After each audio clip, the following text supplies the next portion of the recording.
Good morning, everybody. Out here on beautiful Lake Norman. It's going to be a balmy 95 degrees today. We're going to go out and maybe do a little gumballing and just enjoy this beautiful morning until it gets too hot and we got to go in.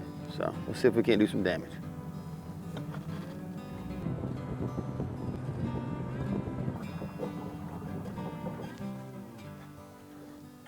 I use this lead wrap instead of a weight to my bait on this frog hook with this thing, because I'm just trying to, I can't ever get the weight exactly like I want it depending on the day.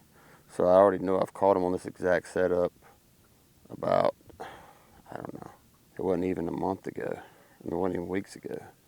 And I know now, because the water has changed again and it's gotten much warmer, that the density in the plastic is making it want to float even more. So I'm just trying to add to see if I can get it right. Much better. So there's two little tricks I've figured out with with this bait, especially for around here in the way that we fish it. If I know I'm going to throw this thing in and around brush piles, I'll take and feed legs like so onto the hook. I've done that, and by doing that, I've made the whole thing totally weedless. Like I could throw it into a brush pile and sink it through there. It's coming out, and because of the plastic fish body, you got it on 20-pound Goro. I got it on a pretty heavy rod. If he still bites it, I can drive those hooks through them and still catch them. But this is a way to get my bait in clean to the brush and out of the brush without staying hung up, having to go get it, getting the knocker out and all that stuff. Just a little trick you can do with this bait that you can't do with any other urchin bait because the legs are so skinny.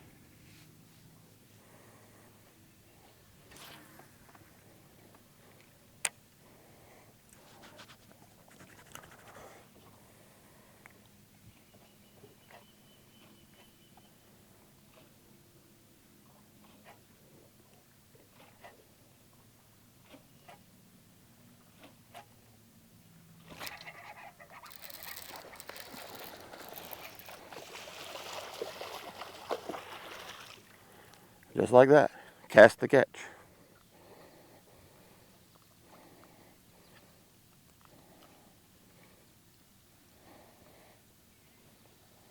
Nice 2.5, 3-pound spotted bass. Easy enough, huh? See, my legs will never get hung up if I do it that way. And I can come through those crossbars. I can do whatever I want to do. That's how you use the gumball. So the rod I use is the NGXC, it's the cork. It's 730 medium, heavy, moderate. It's basically the chatterbait rod in this line. It's just got enough tip to where I can move the bait and not pull it away, but it's still got plenty enough backbone to where I can drive the hook through and catch the fish. If you have too heavy of a rod, you can't snap these baits enough, and then you just pull them through the water. And if it's too light, you don't move them quite enough, and you don't have enough power to move the fish.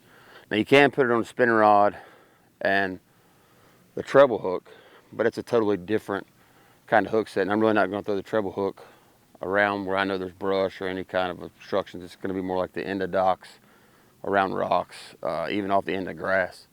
And really dependent too, typically I'm going to throw the treble hook when I'm around more spotted bass like we are right now, and I'll throw the frog hook when I'm generally around more largemouth. This is not stuff I learned on my own. This is stuff I learned by paying attention and getting my brains beat in. But Matt said he wanted one cast to catch. First cast, you got it.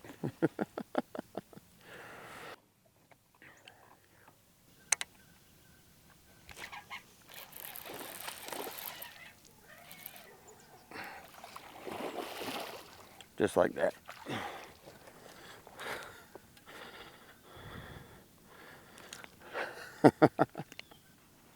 Spitting up crawfish.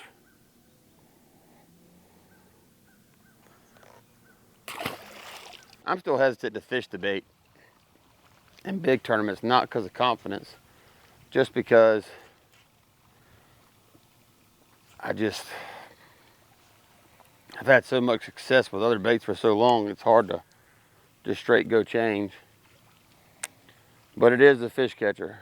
I'm getting better with it. I'm learning more about it. And today we're doing it with no forward facing, because I'm heading to the St. Lawrence River, which I'm not going to be able to use it. So anytime I go out with one of those tournaments ahead of time, I never take it. But I mean, if you have forward facing capabilities on your boat, it makes this process 10 times easier, because we can pull up, look nothing, pull up, look nothing. Having to do this, you're having to feel and cast and figure out where they're sitting and all that jazz, which I do like still. I enjoy that part of it, just trying to find. Some people are like, it's a wasted cast. I was like, no, I'm still learning the whole time. Oh, so basically all I'm doing is I try to get my bait up there where I want it, and I got it with the lead tape on this one, so I know it's throwing about, in my head, if I count to 10, it's going a foot. So I'm thinking, if I throw it up there in 2 feet or less, I'm gonna let it get to the bottom. Just like a jig, a lot of them will fall it down. Sometimes they'll just eat it on the initial fall. And then basically all I do is just kind of snap it, let it fall. Sometimes I'll be real aggressive with it, give it 2 or 3. Sometimes it's just 1. They dictate you throughout the day of how they'll bite. Like this dock right here sits in 20 foot of water, and it's probably, with no shade line, it's probably not a really good target. I'm just throwing at it because we're going down the bank. But if you can imagine the sun up and a box of shade all the way around it, I want to make sure I get the bait back into the shade as far as I possibly can, just like if you're jig fishing or throwing a big glide bait. And then I'm going to play with it, and I'm going to remember in my head when I come to a dock and say it's got 10 foot of water on the end of it, and I get bit halfway back. In my head, I'm thinking I probably kept the thing down at 3 to 3.5 feet the way I'm working it, and that's the area I'll keep it in. If I stop getting bites, I may speed it up. I may let it fall a little further. I may change the weight. There's lots of different things you can do. It's just a matter of figuring out that particular day. But it's no different really than any other style bait you throw, whether it's a jerk bait or a jig, crankbait. Some day they want you to bump the bottom and kill it. Some days they just want you to reel the crap out of it. It all changes. See, another benefit though to putting your weight on the hook instead of the bait is if your bait comes off, you go there and pick it up. If you have the weight in the bait, you ain't getting her back.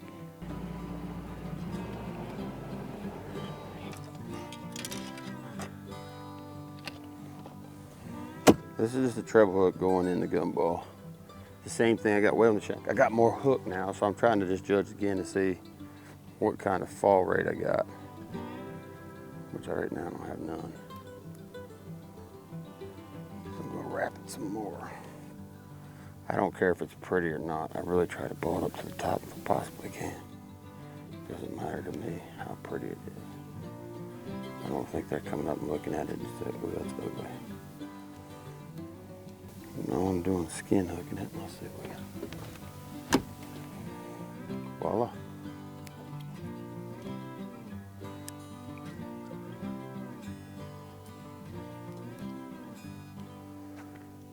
I just took one just to give him a hook clearance. That's all I did. People were talking about sizes. Like, I think it's a good size. And I've also played around. I think you could customize it to the size that you want, because the legs are so flimsy. If you want to make it a little smaller, compact, you can take scissors to it, do that. I know some guys have sent me pictures where they've cut off, 3-4 appendages to really spread it out to give it a bigger look in the water. and they say it actually has more action because the hinges that are left get it to go, which is a good thing. I mean, because that means you're giving people something that they're engaged with.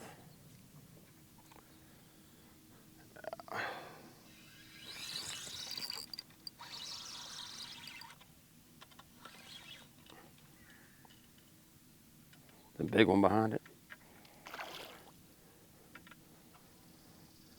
And we'll come out there. See him?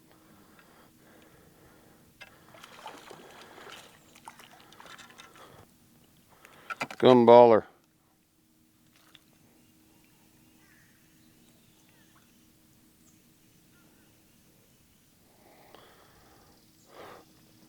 Middle of July.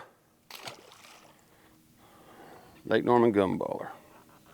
You know, you talk about the difference with the spinning rod and the baitcaster. I think the spinning rod, because you obviously going to have a lighter tip, I think it's a little more forgiving on bites sometimes, like especially when you don't feel the bite and you go to snap it. Those open hooks, lots of times you just snap it in their face.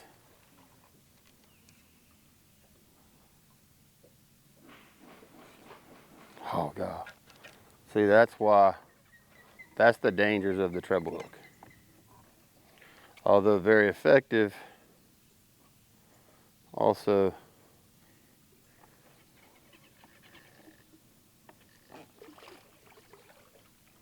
very easy to hang.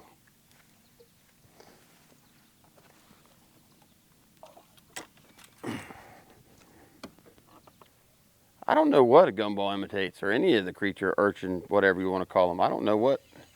Now they claim, I've been told by the youngsters that Japanese scientists did a study and this is what they eat.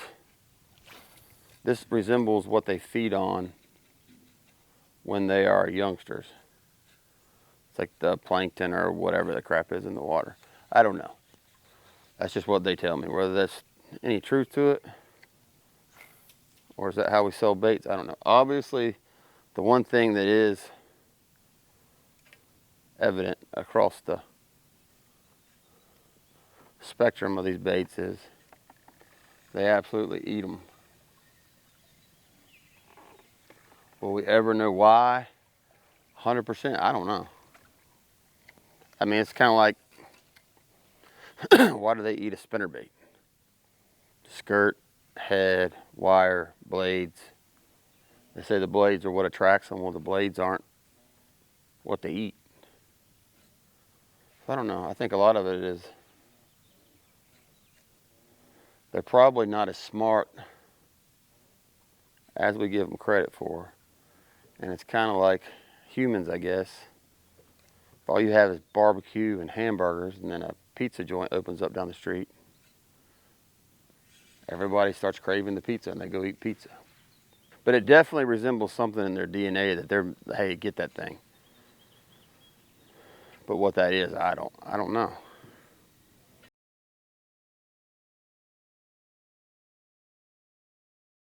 See if catfish will eat it. Look.